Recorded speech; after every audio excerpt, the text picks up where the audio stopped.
When we talk about mass extinctions, most people picture sudden catastrophes, like an asteroid impact. But the late Devonian mass extinction was different. The Devonian period, often called the Age of Fish, was a time of significant biodiversification in the oceans. Reef ecosystems, early sharks, huge armored placoderm fish, and even giant sea scorpions made up complex food webs. And yet, between around 385 and 360 million years ago, these food webs collapsed in not just one event, but a series of pulses, which together make up the late Devonian mass extinction. It was a slow, suffocating crisis, and I mean suffocating literally. It's thought that ocean anoxia, the lack of oxygen in seawater, played a major role in this biological crisis. However, researchers have found that the seawater at the time wasn't just becoming anoxic, it was also becoming euxinic, meaning it was both oxygen poor and hydrogen sulfide rich. And because sulfide is toxic to animal life, this meant that marine animals at this time were getting hit by both suffocation and toxicity. But what actually caused this oxygen depletion and sulfide enrichment? And why did these conditions persist for so long? Well, a new paper published in GSA's journal Geology tackles these questions, and it's one of the clearest mechanistic links we've seen yet. The two most notable extinction pulses of the late Devonian event were the Kelvassa event around 372.5-ish million years ago, and the Hannenberg event around 359 million years ago. These events wiped out most Devonian reef systems, many fish lineages, and trilobite sea scorpions and corals never fully recovered. But what makes this extinction event unique is that it unfolded over about 20 million years, a much slower and more protracted extinction event compared to the rest of the Big Five. It was also very selective, with shallow marine ecosystems being hit the hardest. And it coincided with widespread black shale deposition, indicating oxygen-starved oceans. This part, though, isn't necessarily unique for extinction events. Many, if not most, extinction events have coincided with some amount of ocean anoxia, but other events often have clear triggers, like huge asteroid impacts, massive volcanic eruptions, or tectonic events. The late Devonian, however, didn't have these, and we still don't know exactly what caused the ocean Euxinia at this time.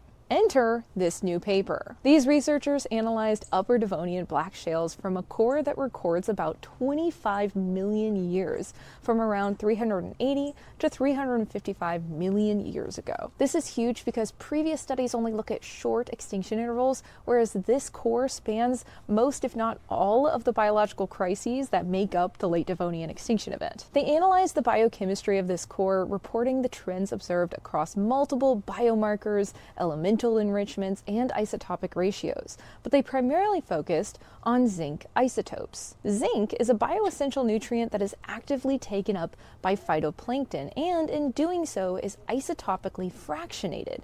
In other words, phytoplankton preferentially take up lighter zinc isotopes, leaving behind isotopically heavy zinc in the seawater. And when the seawater becomes euxinic, lacking oxygen but rich in sulfide, zinc reacts with the sulfides to form zinc sulfide and zinc iron sulfide phases, which are solid and therefore get preserved in the rock record, meaning that the black shales that form when the ocean is euxinic record the seawater zinc isotope composition at the time of deposition. And because the seawater zinc isotopic composition is dependent on phytoplankton productivity, in other words, the more productive the phytoplankton are, the heavier the zinc isotopes left in seawater become, these zinc signatures preserved in black shales are really good indicators of ancient primary productivity levels. So what were the main findings of this study? Well, first, based on iron, uranium, molybdenum, organic carbon, and phosphorus proxies, they did confirm what other studies have also suggested,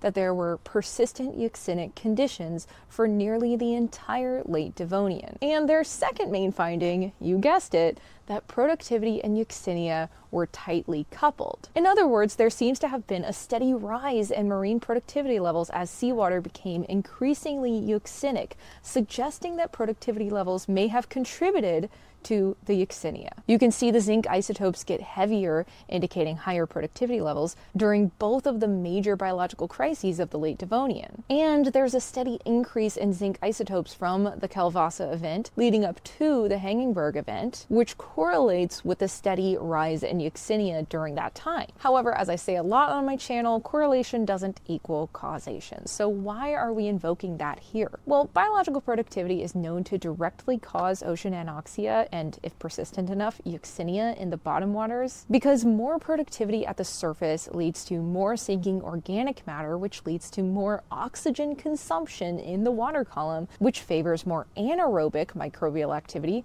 which produces hydrogen sulfide. So when productivity rates rapidly increase, the water column often becomes both anoxic and sulfidic, in other words, euxinic. And when this happened on a global scale and persisted for nearly 20 million years, it caused global catastrophe. And although ocean anoxia and Euxinia are thought to have played a role in many other extinction events, the late Devonian is unique in how long the Euxinia persisted and how shallow it spread. Ocean anoxic and euxinic events are often constrained to deep water.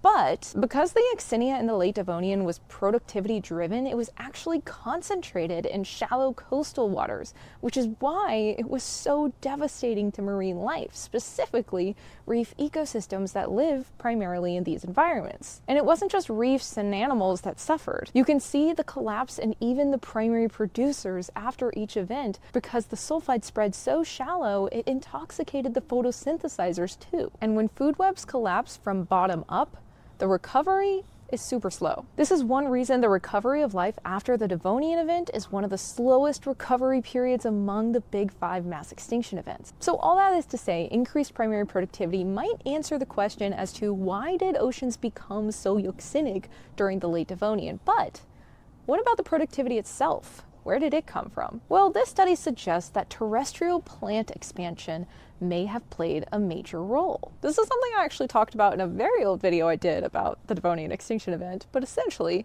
trees were new, forests spread rapidly, root systems, also new, formed some of the first very thick soil sections on Earth, which was huge because all of this combined greatly increased rates of weathering and nutrient delivery to the oceans, especially phosphorus delivery, which is a limiting nutrient in shallow marine ecosystems, meaning that the delivery of more phosphorus leads to algal blooms, and in this case led to algal blooms that kick-started the Anoxia and Euxinia at this time. And since life on land was likely not heavily affected by the ocean chemistry changes at this time, trees continued to spread and continued to deliver more nutrients to the oceans, contributing to the persistent increase in productivity levels throughout this time, and thus the persistent Euxinia for this entire 20 to 25 million year period. So instead of a massive volcanic field, an asteroid impact,